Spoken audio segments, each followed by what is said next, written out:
Hello world, I'm Carp. Welcome to 80 Days, which is a game adaptation of the Jules Verne novel Around the World in 80 Days. And well, yeah, that's what we're going to do. That is the goal of this game. So, it is London, 1872. I have entered in the service of a new gentleman, it would seem. He is a gambling man. Yeah, 80 Days. This is a nice little game. I played this a couple of times before, and I just remember really enjoying it. And yes, based on the novel by Jules Verne. I've never actually read that novel. Like, I read several Jules Verne novels, but not that particular one. I've seen some adaptations of it, like a TV series. I think I might have seen a movie made about it as well, but yeah, haven't actually read the book. Probably should at some point. Okay, so London, click to begin. Let's click here to begin. Begin. My master returned home from the Reform Club with a strange gleam in his eye. Passepartout, he said. We are Passepartout. We are going around the world. Pack my evening jacket. There is not a moment to waste. You, Passepartout, now have funds. Yes, now we have funds. Woohoo! We have 4,000. And new routes discovered. So yeah, we quickly, Passepartout, collect our things and we will be off. Yeah, so... Oh, that just goes away. Yeah. Time is ticking all the time, so we need to be fast here. Let's pack everything. Can I just... no, I need to actually pull them here. We'll take all of this stuff. Russian train timetable. Can we look at it? Apparently not. Oh, it just tells us this. Yes. So, our master here, Mr. Phileas Fogg, I think his name was, has made a bet that he can go around the world in 80 days. So, that's what we are trying to do here. Okay, we found... Because we got that timetable, we found some new routes. Quite a lot of routes. Okay, so let us depart. And shall we head to Cambridge or Paris?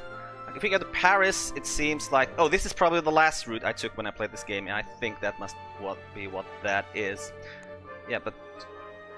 I feel like Paris is probably the better place to start than Cambridge. Or maybe from Cambridge you take a boat over to Tromsø, go to Helsinki, St. Petersburg. Because this looks like a pretty straightforward trip here. But then we can probably get there from Paris as well. So let's just head to Paris first. Okay, and we shall embark on Paris. Departing now. We can take one suitcase.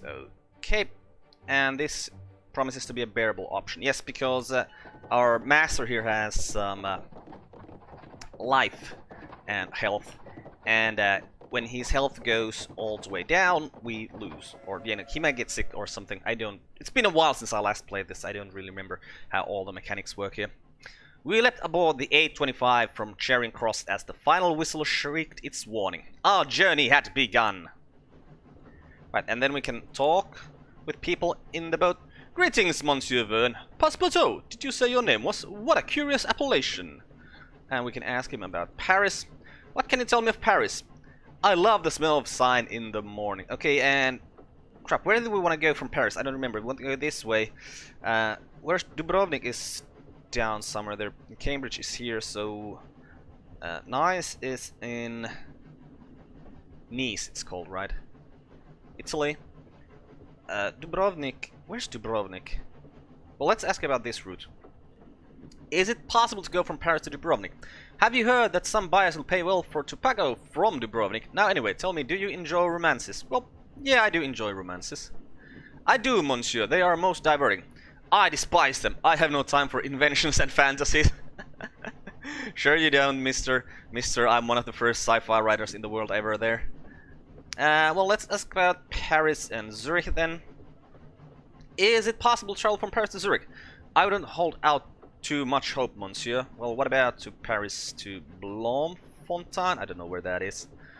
Oh my, is that the time? Goodbye. Yeah, we only have like a limited amount of questions we can ask these people in these conversations. The Amphitrite Express rattled along narrow gauge rails to Dover, where the fins extended and it plunged directly into the channel. Monsieur Fogg made no remark as the dark water pressed against our windows. I thought it so marvelous at the time, but how many marvels were still to come. Then, from outside our cabin door, I heard a cry.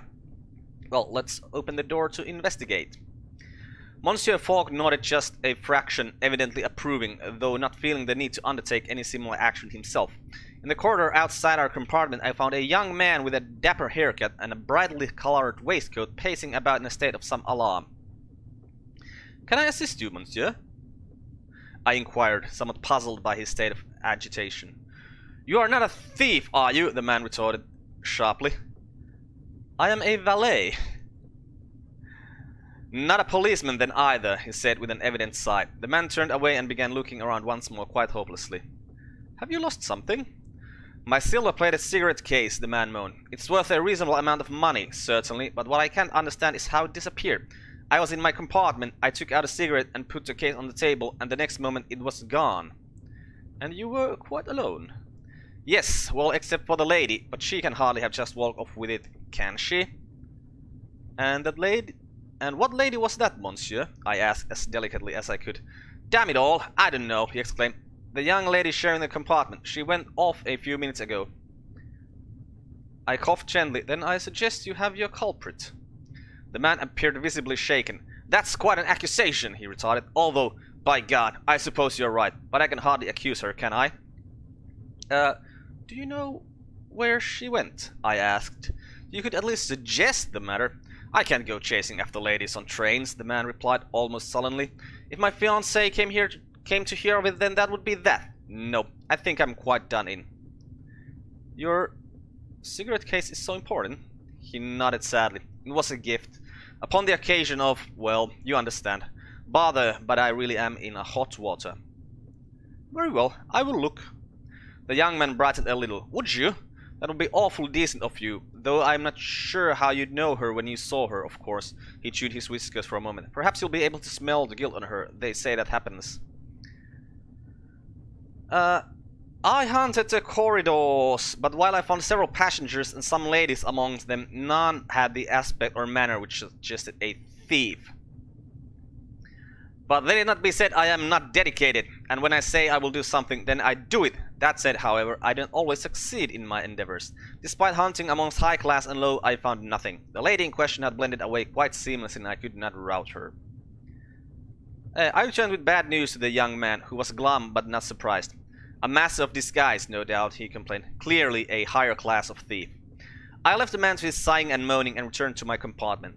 Monsieur Fogg looked up briefly as though to ascertain that the status quo of master and man had been restored before disappearing in the folds of his paper once more. Right, and I think we can make this go faster if we click somewhere. No? Ooh! We splashed up onto rails at Calais and closed the remaining miles to Paris-Gare du Nord quickly. As we crossed the bustling concourse towards the exit, I noticed the young man from the train once more. He seemed no calmer than before, and most eager to speak when I caught his eyes. "Did you find your cigarette case, monsieur?" I asked. The man shook his head, but then as I nodded and began to turn away, he caught my arm, voice dropping to a whisper. "But wait a moment, I must tell someone. I did find something most odd." "Odd how?" I asked, intrigued. "Odd indeed," he replied, and with that he reached inside his jacket and pulled out a most curious item. A no less than a long-stemmed jet black rose. "What do you make of it?" he whispered. It was a fine specimen. It was freshly cut, the petals a rich black with an inky luster. A most curious artifact. Suddenly an aging porter guiding a luggage automaton rounded on us. "So it's true," he blurted. "She is here." You know what this flower is, monsieur?" "Talk of the papers," the man replied. "Look." He took a copy from a nearby rack and shook it open. "London police baffled as Black Rose thief strikes again." "But who is this Black Rose?" I demanded. "That's exactly the mystery," replied the porter cheerfully. "No one knows. Some say she's a pauper, a swift one, and others say she's a bored aristocrat. Either way, she's the most successful jewel thief there is." "But why would a jewel thief steal a cigarette case?" The old man shrugged. I looked to my dejected young friend for answers, but he was reading the newspaper with a gathering excitement. Are you saying I've been robbed by a celebrated person? That's wonderful news! Gertrude will be ecstatic! Almost lovingly, he slipped the black rose back into his jacket before skipping away into the crowd.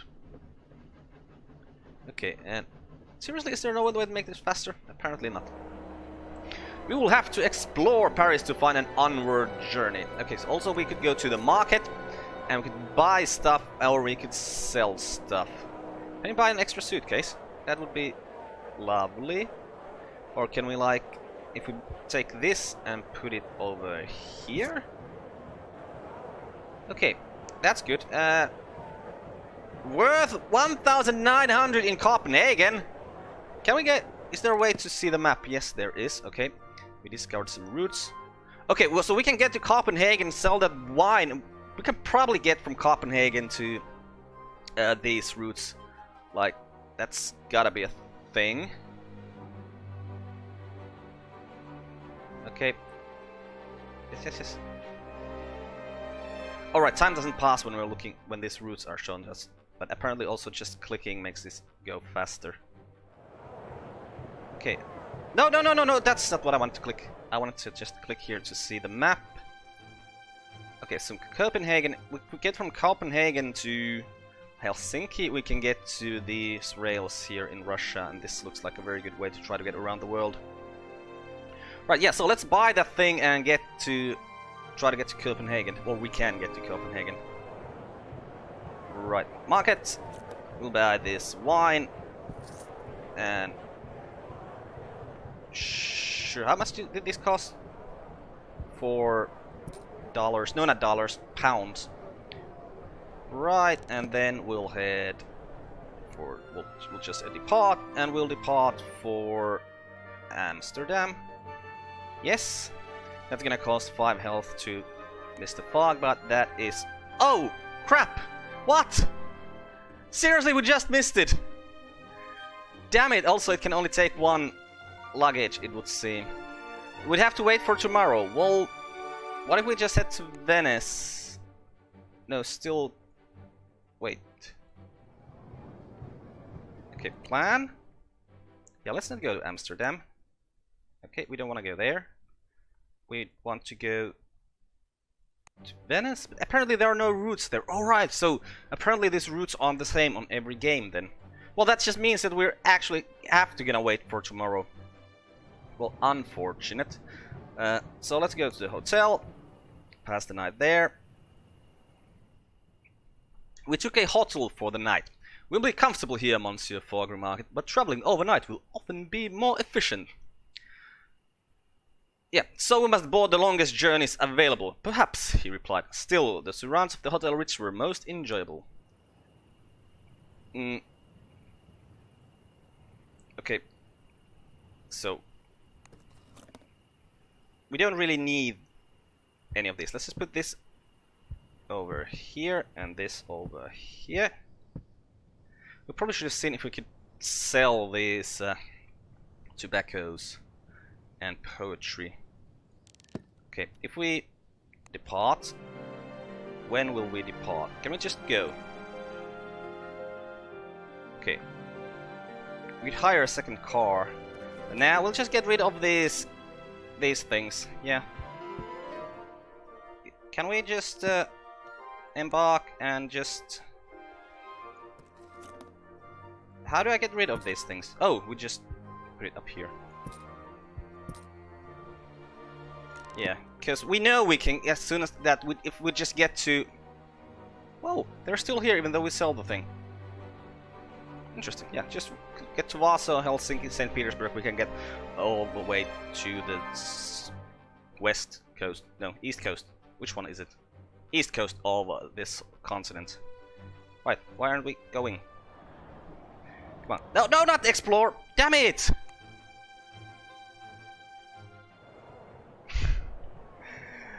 I mean, what is this misclicking that's happening? The exposition universe sprawled over the grounds of the purpose-built Palais du Champ de Mars. Hot air balloons sailed gently across the sky, and the powdery light of the Yablako candles gleamed invitingly. I suppressed my memories of the siege and visited the exposition. Okay. I went west towards the airship hangar, past a booth with a husband and wife pair selling panoramic hot air balloon rides to eager tourists. I inquired as to their hourly rate, wondering perhaps the balloon could be encouraged to go a little way east as well and contribute to our great journey. 80 pounds for a half-hour flight, the man responded. I gasped. That is robbery! The man shrugged. We are the only balloonists here today. Are you willing to miss out on the experience of a flight over Paris? I am going around the world, I replied. I hope for a much more impressive sight in the days to come. The man nodded and moved on to the next punter with great swiftness. I regarded the airships that filled the hangar behind him. There were a huge number on display from all over the world, and my eyes was immediately caught by... I don't know, the bulky coal gas-powered Ottoman Greyik, which had an excellent reputation for safety if not speed. More and more were being converted to civilian use as the Ottoman military replaced the Geyiks with Persian-designed Bayender airships. Where do these ships fly? I asked the woman at the stand. Throughout our empire, came the reply, and elsewhere too. I believe the flight from Rome to Thessaloniki is by Geyik. Perhaps one day soon Monsieur Fogg and I would find ourselves flying in such a craft. I returned to the exposition center, my thoughts turning with clouds and engine rotors. Avenues sprawled in every direction between the inviting illuminated pavilions of the exposition. I headed towards the red and purple tents of the Artificers Guild, draped with banners emblazoned with their copper lily sigil. It had the most incredible display of machines, as though a scrapyard had been brought out to playful life. One of the artificers had his hands deep inside a human-shaped automaton, rummaging through its clockwork innards. He took out a piece of engraved glass and peered at it with a jeweler's loupe. "Dashed thing!" he cursed in upper-class English tones and then looked up. "Oh, hello." I didn't mean to interrupt," I said politely. "Nonsense, young man!" He waved the glass shard dismissively. "I'm trying to build an automaton that can cook, you see, but it's not going well." He looked mournful. "This one can't even fry a chip." "How long have you been trying?" I asked. "It's been a dream of mine ever since I was a young lad at boarding school. It's why I became an artificer." The wistful tone dropped into horror. "The things old Mrs. Parsons could do to a cabbage. The tender stomachs of Britain's youth would be much safer in mechanical hands." "Perhaps they should simply hire French cooks," I suggested with a little wink. "A French cook, eh?" The artificer stroked his mustache thoughtfully. "Good thought, old chap. Perhaps I'll go and find myself a cook to model my automaton upon." The artificer smiled. I wished him well in his culinary endeavors. He was, at least, in the right city to find a cook, and returned to the center of the exposition, ears ringing with the bombastic tunes of the steam orchestra. Crowds of tourists jostled and heaved past, their eyes wide with wonder. I took a stroll down the Avenue of Nations, lined with the buildings in the styles of the nations of the world, and manned by foreign delegates in national dress. Although the newly formed German Empire was a conspicuous absentee in the city it had so recently conquered. The Austro-Hungarian delegation was being harangued by an artificer who looked to me like a farm boy from Provence.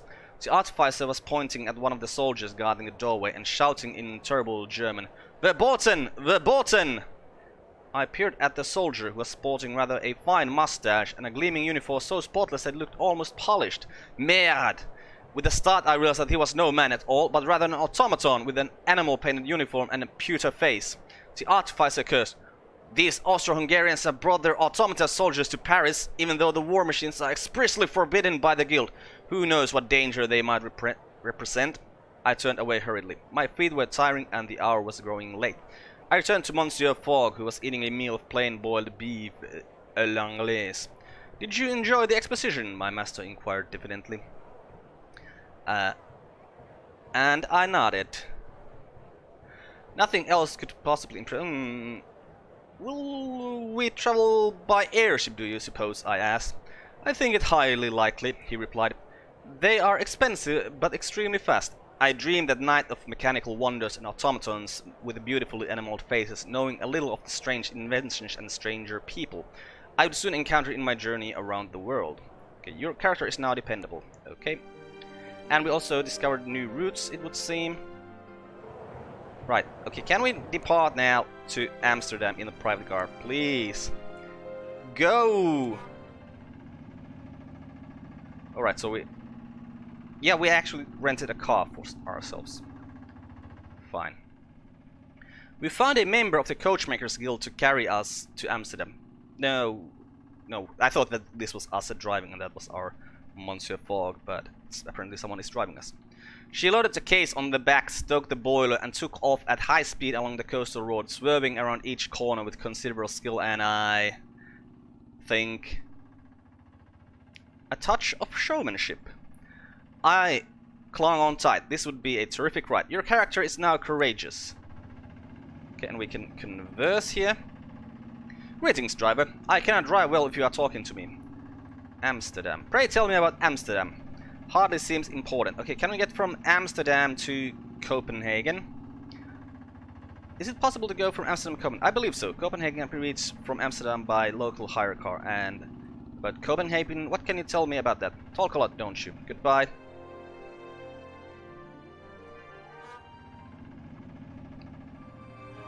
Okay, and I think all of these we see over here are other players, which is kind of interesting.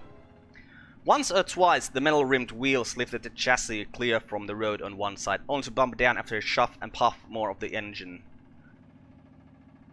We must have topped 40, perhaps even 50 miles an hour. A fabulous way to travel!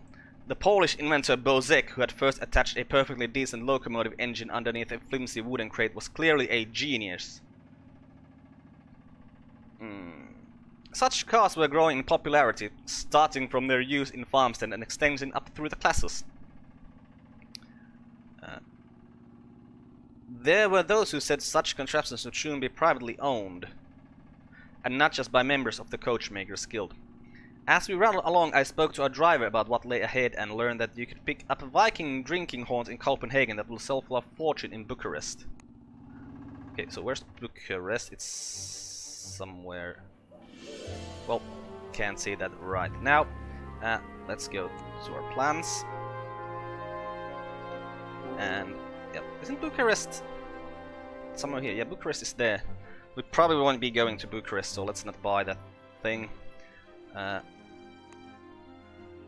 local hire got to us for Copenhagen. Alright, we're in Amsterdam. Right. Well, we gotta go to the hotel. Since everything else is closed. We'll pass the night here. Yes, we will. Though the people of Amsterdam move about its canal-side streets with a sense of optimism and good cheer, our own mission left little time for exchanging pleasantries. I found a street peddler who greeted me with a cheerful smile beneath a caterpillar-like mustache. What's the fastest way on from here, I asked. Car, I suppose. The roads are good, the canals used to be better, but now they seem almost out of date, he sighed. It is a curse to be rich in the past. By the time the future rolls around, you are poor again. Maybe you'll be rich again sometime, I remarked, more from sheer optimism than any true conviction. The peddler reached into his pocket. Buy an apple, £1. I bought it, and took it with a smile. We are going around the world, I declared. Aha, he replied. You are like the influenza. I thanked the peddler and moved on. So many choices. All that remained was to choose how the best to depart. Your funds have gone down a touch. Okay, so we found a route to Berlin.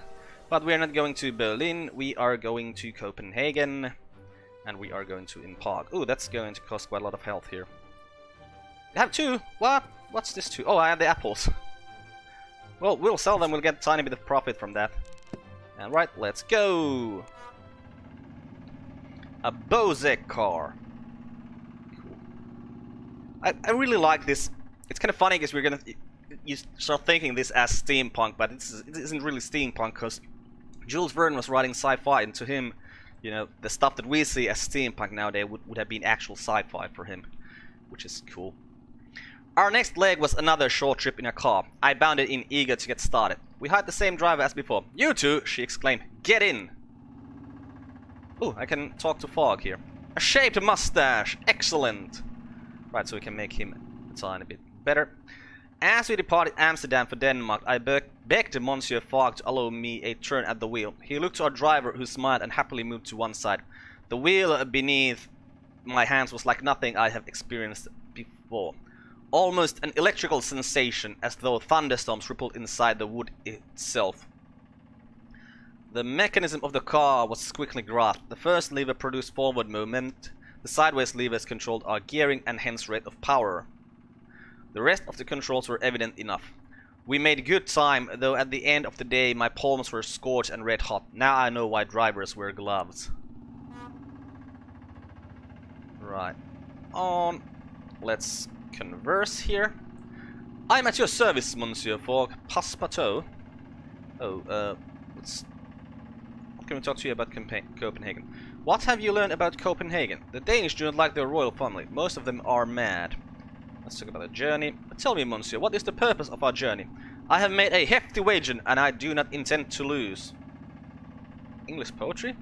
Perhaps some poetry will ease you. Ah, a reminder of my school days. Oh, it healed him. Good, very good.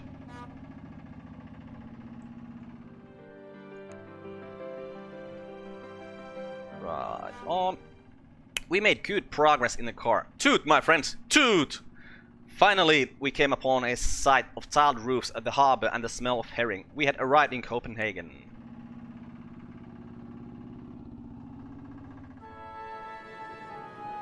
And we must go to the hotel once more, but let's check.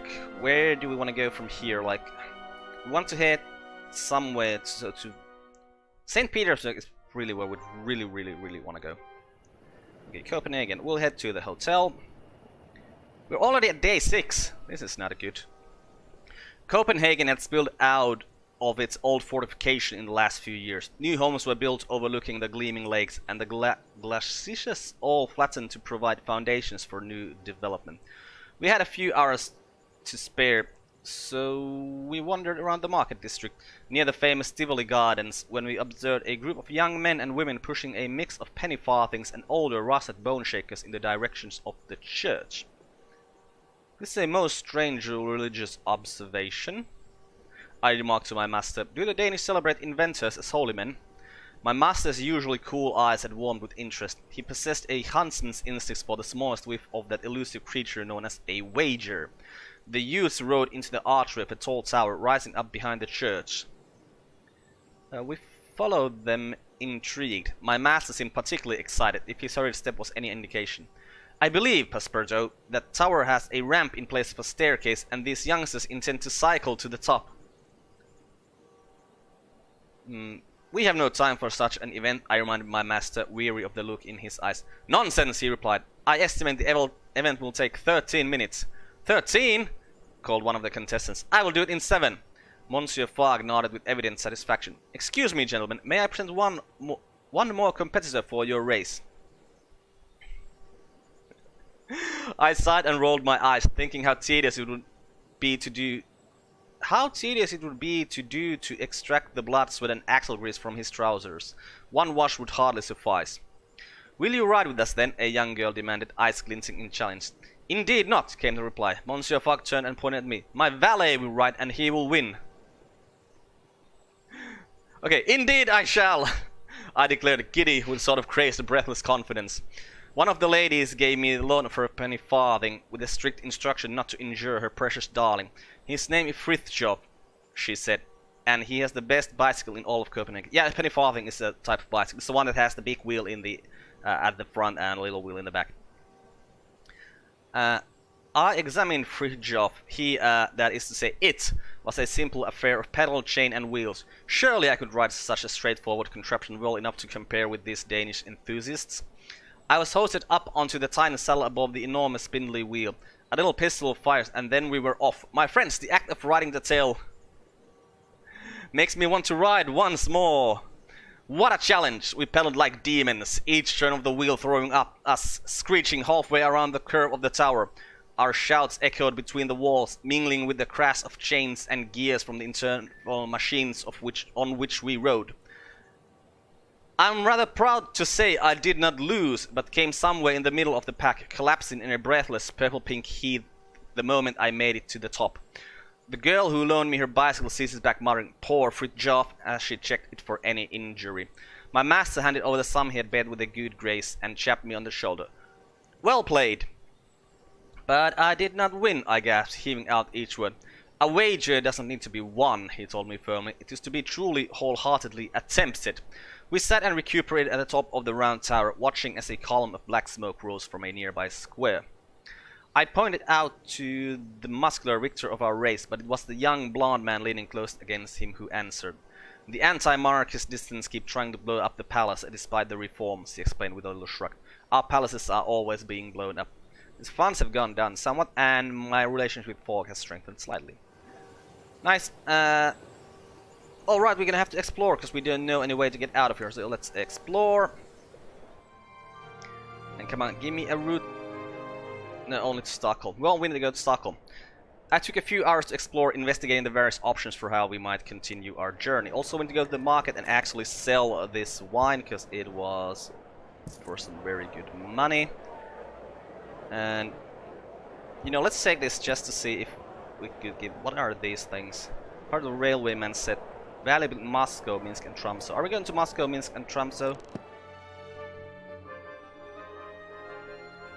Okay, get some routes over there.